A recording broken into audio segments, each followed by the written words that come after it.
ഈ കേരളം ആദ്യമായിട്ട് സന്തോഷ് ട്രോഫി എടുത്തതെന്ന് 1973 തോന്നണ്. 51 വർഷമായി.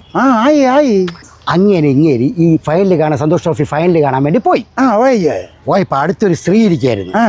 അവര് ഭയങ്കര വിളിയും ബഹളും ആവേശം കളി കണ്ടപ്പോഴേ അങ്ങനെ ഇവര് തമ്മിൽ പരിചയപ്പെട്ട് കുഞ്ഞിരാമമാമനും ഈ സ്ത്രീയും കൂടെ. അങ്ങനെ ഈ സ്ത്രീ ഒരു പന്തായം വെച്ച് എന്താ അവര് പറഞ്ഞു ഈ റെയിൽവേ കപ്പെടുക്കുമെന്ന്. എന്റെ മാമ ഇത് കേട്ടോണ്ടിരിക്കണ കുഞ്ഞിരാമൻ മാമൻ വിട്ടുകൊടുത്തില്ല. എന്നിട്ട് പറഞ്ഞു കുഞ്ഞിരാമൻ പറഞ്ഞു കേരളം കപ്പെടുക്കുമെന്ന്, സന്തോഷ് ട്രോഫി എടുക്കുമെന്ന് കുഞ്ഞിരാമൻ പറഞ്ഞു. പിന്നല്ലാതെ എന്നിട്ട് ഇത് പന്തായം എന്തെന്നറിയാമോ ജയിച്ചാ? എന്തിനാണ്? ഇറച്ചിയും പൊറോട്ടയും. അന്നത്തെ കാലത്ത് ഇറച്ചിയും പൊറോട്ട എന്ന് പറഞ്ഞാ ഇന്ന് ഒരു പപ്പം കൊടുക്കും പോലെയാണടാ. എന്നിട്ട് കുഞ്ഞിരാമൻ മാമ ഇത് പറഞ്ഞ് നാക്ക് വായിലിട്ടതേ ഉള്ളൂ. കേരളത്തിന്റെ ക്യാപ്റ്റൻ പടപടപടായിട്ടൊരു 3 ഗോൾ അങ്ങോട്ട് അടിച്ച്. സന്തോഷ് ട്രോഫി കേരളത്തിന് കിട്ടുകയും ചെയ്തു.